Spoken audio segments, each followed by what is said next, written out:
and I'm the Director of Business Development at SolarPower Europe. We are the European Solar Association representing the voice of the entire solar value chain in Europe and beyond, now also representing storage, battery storage technologies.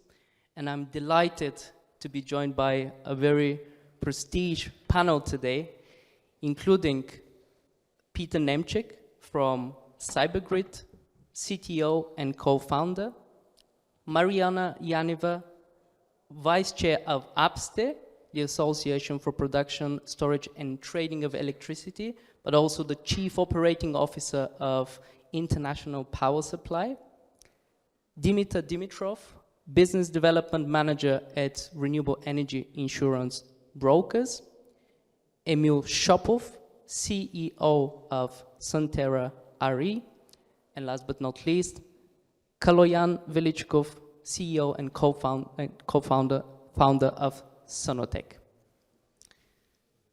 The evolving role of energy storage, battery energy storage. Europe installed around 22 gigawatt hours of energy storage in 2024.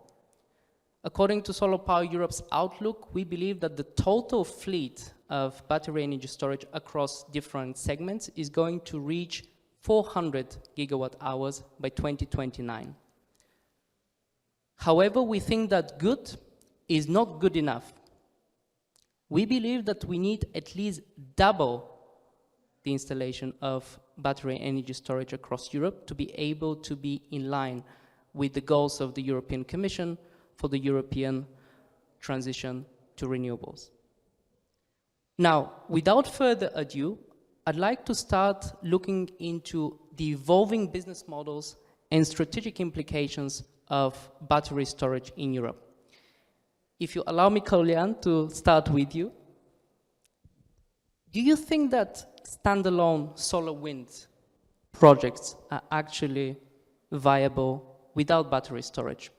And can you also talk a little bit more about the strategic shift that you see from, I would call it classic traditional EPC to more integrated asset development, large-scale solar plus battery storage? Kaloyan, over to you. Hello to everyone. First, I would like to thank you for the invitation to be here and to take part on this panel. So Daniel, directly to your question, we as SUNOTEC, as we are a company, we started our journey 13 years ago, and on the first 11, 12 years, we've been involved only in standalone projects with PV. We see on the last 2 years a massive change in the mindset on the investor side. And it comes due to the financial model and the return of investment of the projects. So on direct answer to your question, we as SUNOTEC, as we also invest in projects, we would never invest in a single project, neither PV or wind. For us, the future is only in co-located projects. Definitely the best possibility is the 3-in-1.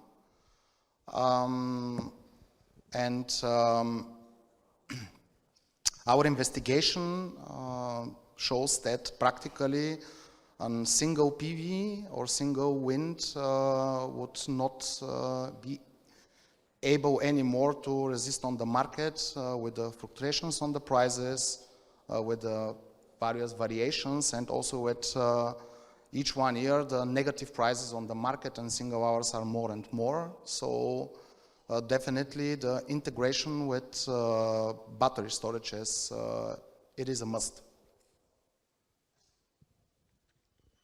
Thank you so much, Kaloyan.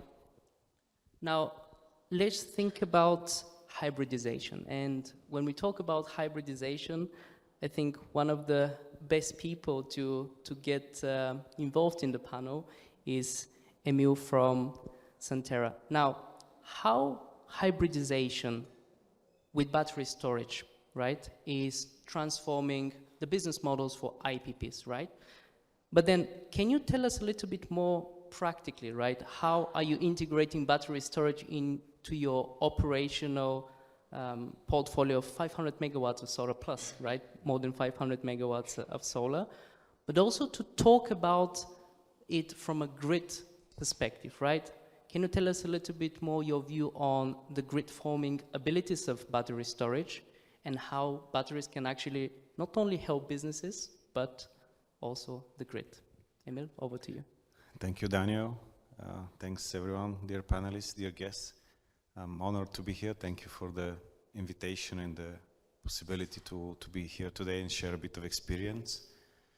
Yeah, battery storage, what's the role of battery storage in the business model? Really, it's a game changer for us, for every IPP. And as to elaborate further on what Kaloyan said, it's a must. It's something that we don't see a future project without. And why is that? Battery storage is a game changer because it makes a huge shift in the business model of whether it's a solar or a wind plant, making it from a passive market player with a very limited ability to support the grid and to support the market with only manual downregulation when possible. It really opens up to a more active and proactive role on the market, having a dispatchable asset when you have a co-located solar with storage. And this makes a big difference and also changes the business model from energy only to energy plus services, which allows for the so-called revenue stacking. So you're not only benefiting from whether it's day ahead or through PPA, some other strategies of energy sales, but you're able to monetize in the same time also from other markets, such as the ancillary market, which a pure solar plant cannot achieve. Also, there is another change really in the, we call it curtailment management. Energy shifting is clear. Being able to shift energy is kind of the no-brainer, but there is a substantial amount of curtailment related to the inaccuracy or volatility of the resource, of the intermittency, that you cannot predict the weather, the radiation precisely on every 15-minute segment. So naturally there is an amount of curtailment occurring during operations in order to manage imbalance, because you cannot, not always being in surplus is favorable. So there is a natural amount of curtailment happening. Not to speak about market curtailment with the zero or negative prices we are witnessing in spring and also in autumn as well. So battery storage will also allow us to optimize and so let's say, realize all the production we have. So yeah, a big game changer. And what's something that we don't talk enough about, and as you mentioned, and I want to share really, is grid forming abilities or synthetic inertia. Not every battery storage, it's not about the battery, it's about the PCS, really. So the battery itself is just a battery. It's about the PCS that provides synthetic inertia or can provide. So we need grid forming inverters.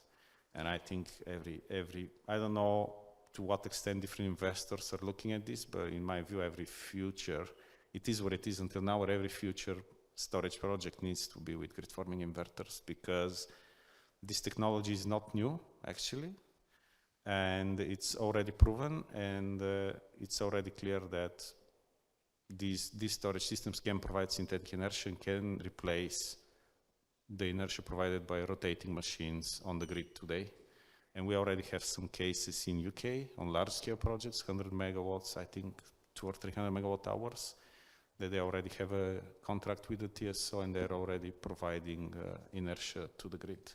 So this is the future. And I expect probably 50% of the revenues on IPPs, solar IPPs or renewable IPPs, to come from also the ancillary market, not only from the day ahead. And as to challenges on integration, there are plenty.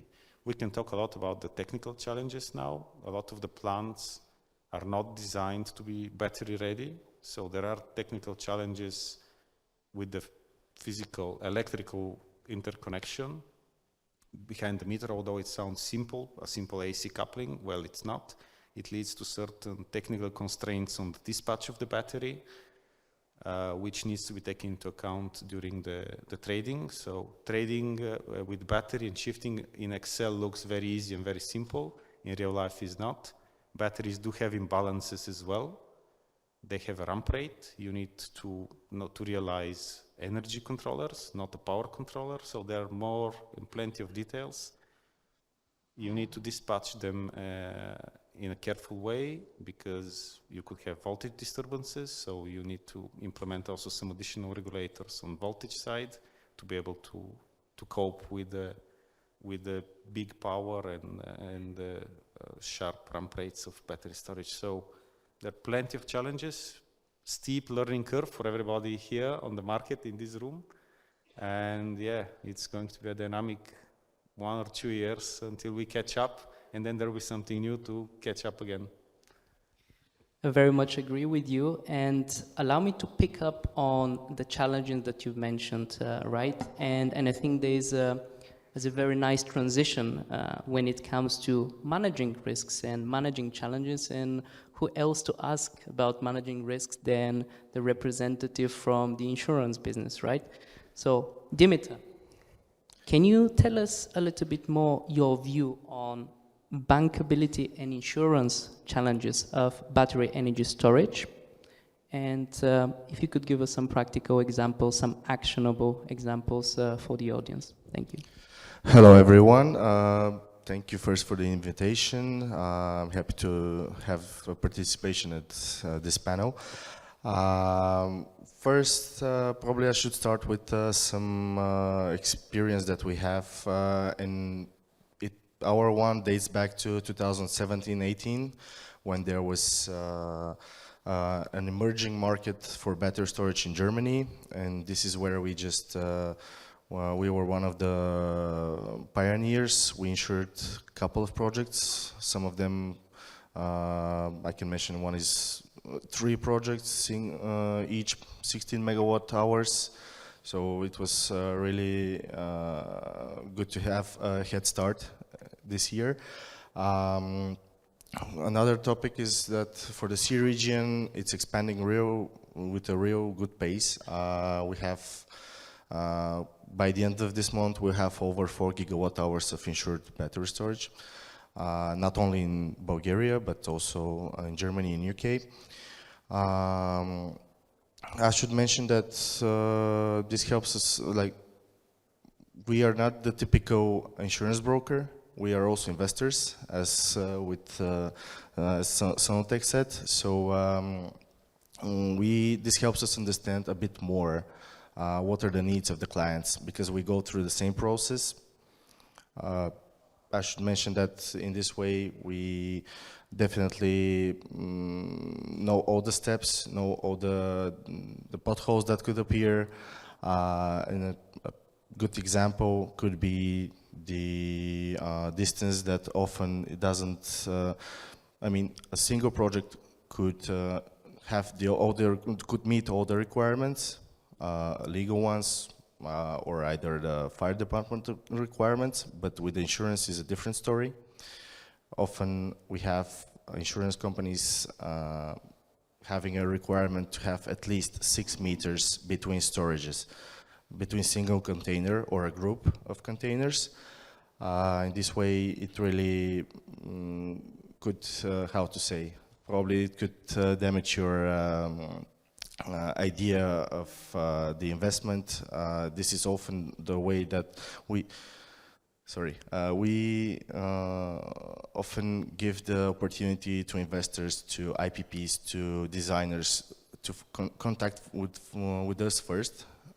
In this way, we could give our opinion regarding the distance that should appear. The less is the distance, the less are the insurance companies that could insure a single project. And yeah, pretty much there are insurers that could do less, with the distance. I mean, even between 1 and 3 meters is okay, but again, it's we lower the market. So yeah, pretty much. Thank you very much, Dimitar. And although there are certain challenges on the insurance side of things, there is some complexity when it comes to development as well, right? And I'd like to give the floor now back to Kaloyan, maybe to do a comparison between the complexity of BESS project, but also traditional renewable energy projects. Can you give us some examples, especially from the Southeast European region, which I think will be extremely relevant for the audience today? Kaloyan, over to you. You know, as the batteries, they are a completely different business model than the PV or the wind. So each one investor knows why he invests in batteries. It is because of the financial case and the return. But the point is how you would like to manage this. It's also very important. We see in our practice that, and that's why we also prefer each one thing that we start to make with SUNOTEC, neither investment or as an EPC contractor. We make a small proof of concept of the system, and so to be capable to respond to the market and to the needs of the investors. The major challenge, the major difference between PV projects or wind or in the combination with the co-located projects with batteries is on the management of these projects as by the typical photovoltaic plants you have only the possibility to regulate the downside of the projects. So practically we have to integrate the SCADA system in response with the trader to be able to block the production according to the forecast of the traders. By the batteries is completely different.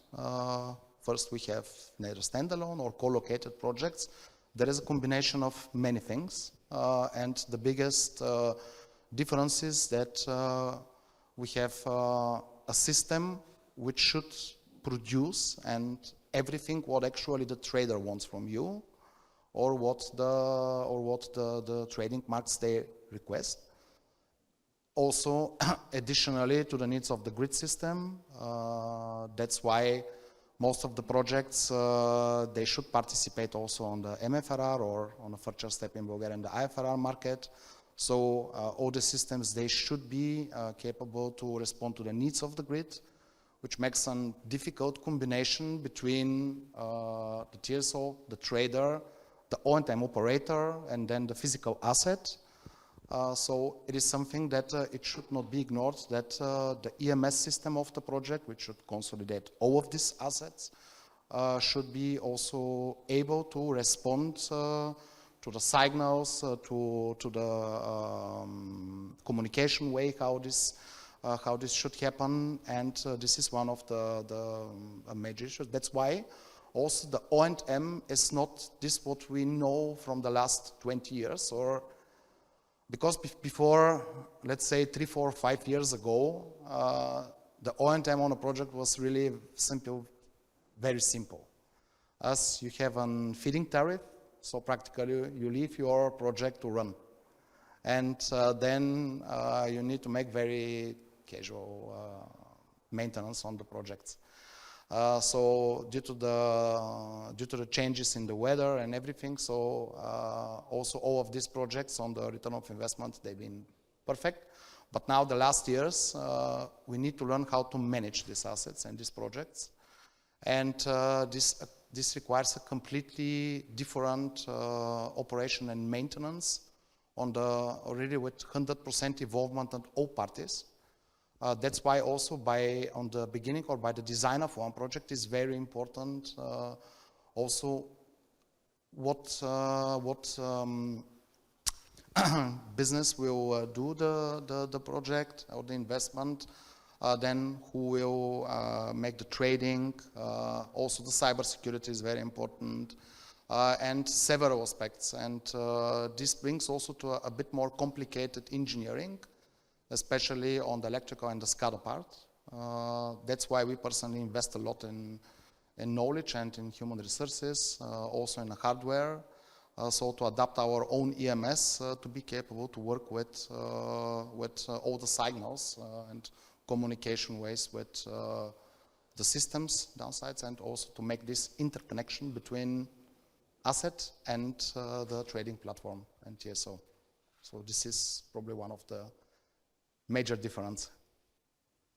I very much agree with you, and a careful management of different stakeholders, right, in the mix is definitely a key, and it definitely it's evolving from standalone solar now with a lot of battery projects being developed in the co-location. So and also like what you mentioned about operation and maintenance, we should be looking at operation and maintenance in a different perspective, and that is absolutely vital if you really want to optimize the value from all the assets. Now, everybody's favorite subjects, regulations. And I think there's no better person to talk about regulations than Mariyana. So, Mariyana, can you tell us a little bit about the regulatory landscape, but also how do you see policy evolving in order to ensure that there is growth in battery energy storage in Europe, and that there is smooth deployment of storage in Europe? Mariyana, over to you. Thank you, Danny. So there is a short answer, and there is a long answer. The long answer will take us the rest of the conference, so I will go for the middle, because the short is that the regulatory system is very complex, and generally, storage is still not regulated in a way that will allow business models to emerge for different stakeholders in the systems. Storage is an asset class of its own, meaning that we are focused here on co-location because that's the clear business model that we have ahead of us, because of the strong solar profile of production and because of the price spread on the market. But this is a model that will be here for a certain period of time, and it will close fast or slower, depends on how development goes. But at the end of the day, this will close and will mostly remain as the basis on which storage is developed. Storage can be implemented both on the generation and the demand side, and the regulatory framework that governs two different business models can be very different depending on which side you are integrating that storage.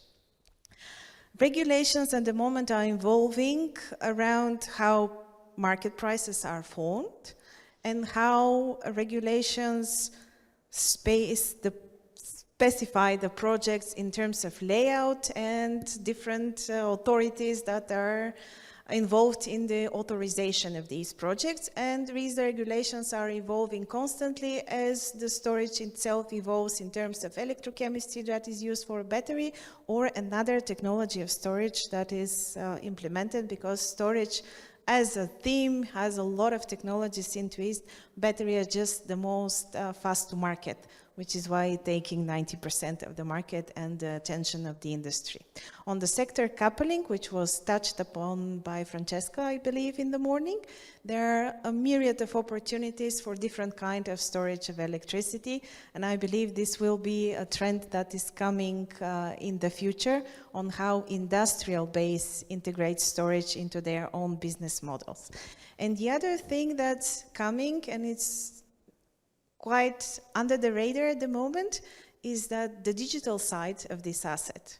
Because as Kaloyan and Emil and Dimitar mentioned, it's very complex to model that systems and very complex to operate it at the end of the day, because there are a lot of data that goes into that model of how these assets did operated technologically and market-wise. Which is why I believe the digital side of things will evolve as regulation at the same time as the AI involvement is introduced into the system as well. Because the trading becomes too complicated even for the humans, even though the regulations will not catch up soon. But the market will, as usual, be first. So digitalization is another side of the story that you should monitor very, very carefully, because this will determine at the end of the day which technology will be accepted and will prevail on the market for grid forming capabilities, for the revenue stacking, for different business models, and for the capabilities of the storage systems themselves that they can offer on the market. I think to link to that, we'll be talking about software and IT and how this could help, obviously, with trading. But before we do that, let's go back to hybridization again and talk about it from advanced trading strategies, advanced trading techniques. Emil, could you tell us a little bit more about optimizing asset dispatch, balancing and trading strategies, but especially from the perspective and the role of BESS to unlock additional market potential and value? Thank you. Yeah, it's technically very simple because all that battery can do is really arbitrage. That's what it can do, the only thing apart from inertia that we've discussed. But there are so many ways to do this arbitrage and so many sources of energy. And that's where the big opportunity lies and where the truth is. What we see currently, the intraday market is really a hot spot for BESS, whether it's intraday to intraday arbitrage, or especially now in the mornings, the afternoon, you have a half an hour of surplus, half an hour of not, based on the curve of the solar and hourly, so to say, profile, hourly way of working of the day-ahead market. So there is a natural opportunity for arbitrage. On the intraday market, there is the shifting that, based on liquidity, needs to, in my view, happen more on the day-ahead. Liquidity on the intraday is limited, so currently, and as more and more batteries come, as Mariyana said, this source of revenue and will not disappear, but the margins will diminish, because liquidity on the intraday market is primarily focused on resolving imbalances of renewable suppliers and errors in forecasting rather than driven by the demand. Although they have imbalances as well, but the majority of liquidity is on the day ahead, so general shifting, in my view, needs to happen on the day ahead market. But there are many more opportunities that are still not available, but I think it will come soon as the balancing market evolves and develops. So you could even do intraday to balancing market arbitrage. And there is a pure speculative arbitrage that you can do, having the asset as a backup. So you can do a lot of intraday trading with virtual cycles of the battery without really dispatching it, having the security that you have the asset in the back. So if you leave an hour with an open position, you can deliver. So, and the future, and for sure, algo trading has a big impact, and it's a must now with the speed of the assets that you have, being battery storage, being very dispatchable very fast. So, yeah, I don't know if everyone heard all of it. Probably the mic was not adjusted well, but feel free to catch up later on this. Yeah, thank you. Thank you, Emil. And one key message, I guess, is spreads are going to look different when the market is obviously overpopulated, if that's a way to describe it. So having the right trading strategy is also extremely important from the very beginning.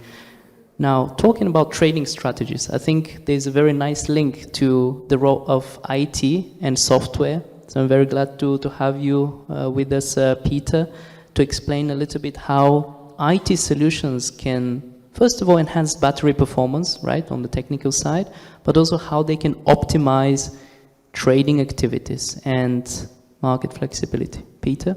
Yes, thank you very much. Hello from my side as well. Indeed, without IT, proper digitalization and software, nothing of this is actually possible, because as we have heard, the the system is becoming more and more complex.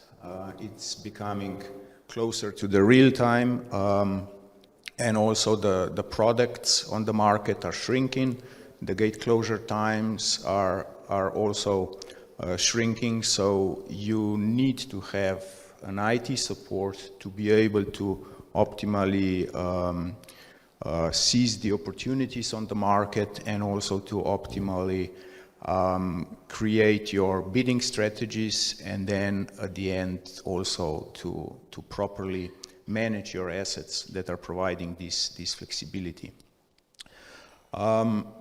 If I go step back, so at Cybergrid, we really strongly believe in renewable energy, in renewable future, but as we have heard many times, the conventional flexibility is not going to be enough to tackle the intermittency of these sources, so you need much more flexibility in the system. So this flexibility, of course, needs to come from alternative sources like industrial, commercial customers that have some flexibility to change their consumption behaviors, then from renewables and distributed generation. But of course, in the last years, there is a big push and big developments with the batteries. And actually the battery is the best possible flexibility source that you can imagine. Of course, it might lack a little bit of the energy capacity, but it's very fast, and you can do also this value stacking with the battery. So not only target the market arbitrage, but you can also provide balancing services, you can provide the capacity, the reserves, you can provide reactive power, inertia, synthetic inertia, and of course, to do all these value stacking, you need to have a system that is able to do more multi-marketing of the battery. On one side, you need to forecast, you need to monitor and forecast the market prices. Then you also need to forecast what is your available flexibility from the assets that you have in your pool, not necessarily only the batteries, but you can have also a mixture of other assets. There can be hydro, there can be CHP, there can be loads, EVs, and so on. So you have to analyze all this flexibility, what is available in each time of the day. So we are talking here about close to real-time operations and forecasting. Then, of course, you need to understand what are the marginal costs of your flexibility assets, and based on all these data, the system then automatically creates the bids, selects the right markets, and sends these bids to the markets. This is, because of the complexity, this needs to be automized. And, you know, having a person behind the screen doing that is not just expensive, but also not very reliable and not very optimal. And of course, when the bids are accepted, you know, we get the signals from the markets, and we have to then reserve these assets so that we don't make a mistake and sell asset twice, because then, you know, if you get activated, you can't deliver to different products or to the different markets from the same asset. So we have to be careful on that. And then, yeah, we just have to wait for the activations to happen. If we are talking about spot markets, it's simple schedule. If we are talking about balancing markets, we have to wait for the TSO to send us set points. And then again, in real time, we have to recalculate the available flexibility of the reserved assets, recalculate the set points that we have to dispatch to the assets, and simply dispatch these signals to the asset. Monitor the activation, because sometimes it can happen that, you know, not all assets are responding the way we should, the way they should. So we have to have some corrective measures, either changing set points or adding new assets. And this is the way how we can assure that the TSOs, for example, that we can provide a quality service for AFRR or MFRR.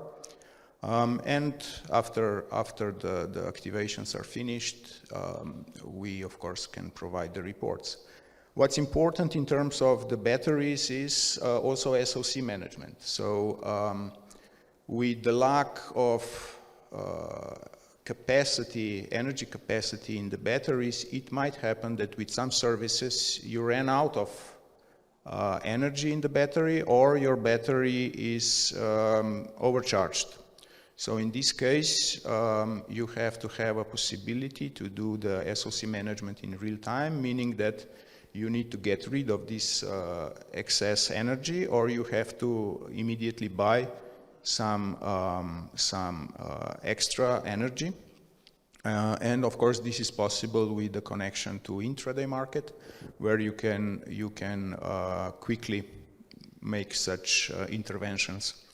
But again, you need a system behind, you need a software that is all the time monitoring the SOC of the battery and is predicting what will happen in the near future, so that depending on the gate closures that we have on the intraday markets, they are different in different markets, so another complexity, so that the system can react at the right time to send the bits to actually do the active SOC management for the batteries. So yeah, a lot of complexity, but the software is there. I mean, it's working. We are on the market since 2010. We started with demand response, as many of similar companies, but then we gradually were adding renewables, distributed generation, and since 2019 we are working with the batteries. So yeah, the software is there, the solutions are there. So yeah. Synthetic inertia, what a great terminology. I do encourage the audience to connect with the speakers to talk more about revenue opportunities and advanced trading techniques. Mariyana, talking about grid connections, could you tell us your view on the potential for industrial and utility sector hybridizing grid connections? I believe this is currently underutilized a lot, because most of the energy-intensive companies have a lot of infrastructure ready. Meaning that they have substation that is ready with some retrofits, of course, to accommodate, for example, a battery and add it to their own system. Especially if they have a co-located solar, wind in some case. It's a best use example of how you can decarbonize your own consumption, and you can also help balance the grid. Because energy intensives on the demand side, demand response is a real service in some markets, not yet in Bulgaria, but something that is coming. Because the most efficient way to balance the system is to include both sides, both the generation and the demand side. And there is opportunity there, just because the infrastructure is almost ready. And on the grid connection side, maybe the TCO is better qualified, but new lines in some markets takes a lot of time. Not in Bulgaria. We are better than most use case for how grid connection is expanded, mostly on the benefit of renewable energy developers.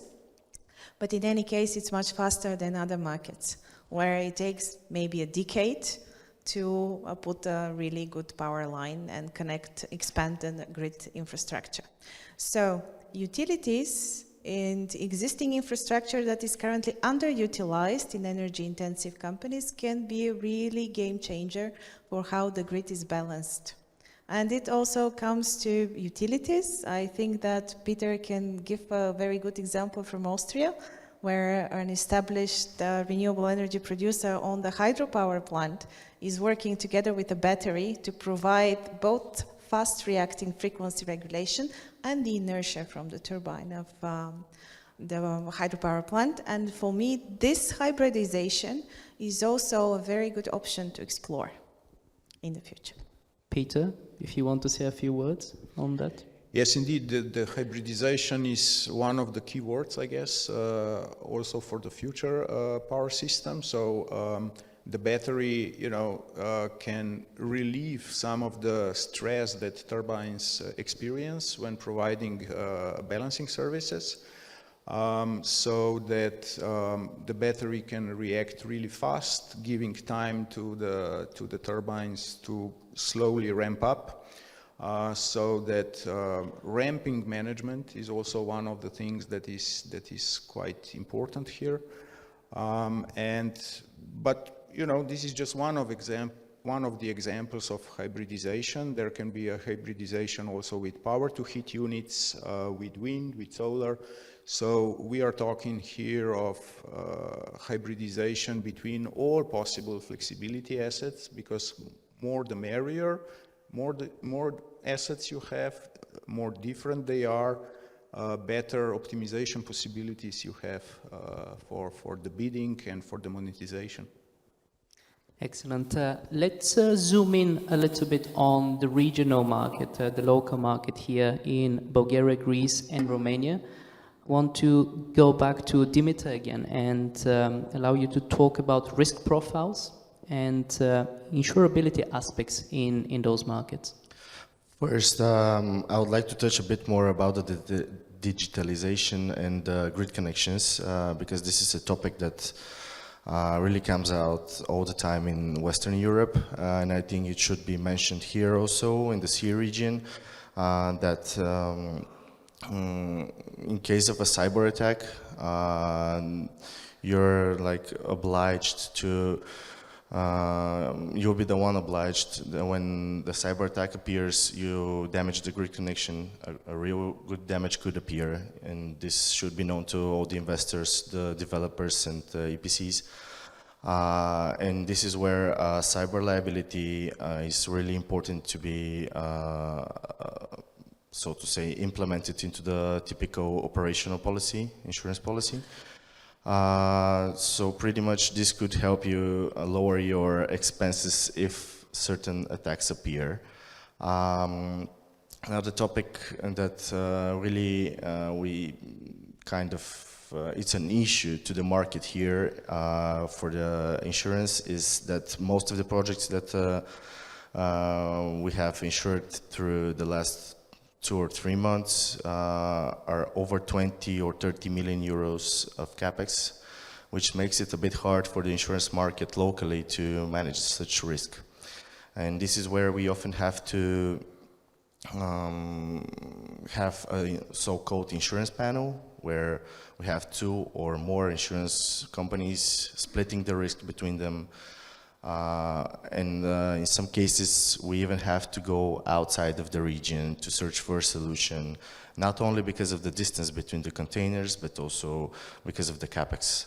So yeah, the insurance companies locally can support you to a certain level, but outside of this, it's a bit hard for them, and it's really a pain for us to, so to say, to explain the risk. We have to teach them what are the actual problems that could occur. For example, the fire risks also. The only big issue with them is the fires until now. So yeah, pretty much that sums up. And another thing that I would like to mention is because the resource platform, we know it's a platform based mostly for PPAs, and really the securing your PPA and so to say de-risking it, you should have definitely a good insurance solution that could help you in case of a claim, because we know in contracts the producer of the electricity is often the one who is obliged to pay some fines, or how to say, yeah. So yeah, pretty much that's it. Thank you very much, Dimitar. Being mindful about the time and representing an organization that is also organizing events, and how important it is to be disciplined with time. I just want to give the floor once again to all the speakers, just in 5-10 seconds, to give one takeaway for the audience from this panel, and then we wrap up. So maybe we start with Kaloyan once again. One key takeaway, 10 seconds. 10 seconds. Take back the ball to Dimitar. Yeah, PPA, it's one of the most important things, neither tolling or PPA. And then just not to look on the storage as a business. The storage is the possibility to bring in Europe something that we've been really thinking about why renewable is not possible to bring, and now with the BESS it is possible. Thank you. Emil? Thank you. My key takeaway, it's synthetic inertia and ancillary services. So as conventional power generation is fading with time, batteries are and will be the asset to support and provide this, and we're already building this asset. It's available, so let's take advantage of it. Thank you, Emil. Dimitar? I should say that investors, IPPs, developers should often ask people like us who are more and more into the business, just feel free to ask whatever it is. We can support you on all the topics, and definitely there are people out there who could definitely give a lot more, how to say, knowledge to you. Thank you. Mariyana? My key takeaway that I want to pass to the audience is that don't be afraid of the market, because renewables have grown a lot, and what we face now in the future is that the market will develop as an ecosystem. So you need to learn how to do stakeholder engagement, because that will be key to the success of future projects. Thank you. Peter? Yeah, so when you invest into the batteries, don't think about just one or two use cases. Think about multi-marketing. Think about all the possibilities that you can achieve with the battery, and try to squeeze as much as possible from the battery to get as fast as possible return on your investment. And if you need software, let us know. We can help you. Thank you. Thank you, Peter. Batteries are here, and they are here to stay. There will be different models, there will be challenges, there will be some risks, but the market is here. And we from SolarPower Europe are very much focused on trying to help scale the market. Our goal is to try to scale it at least 10 times in the next few years. In fact, we've established a new platform similar to the resource platform, focused specifically on energy storage. So I encourage you to get in touch and work together on how we can scale this market, but also overcome some of the challenges that exist, and really help the renewable energy sector grow as much as we can.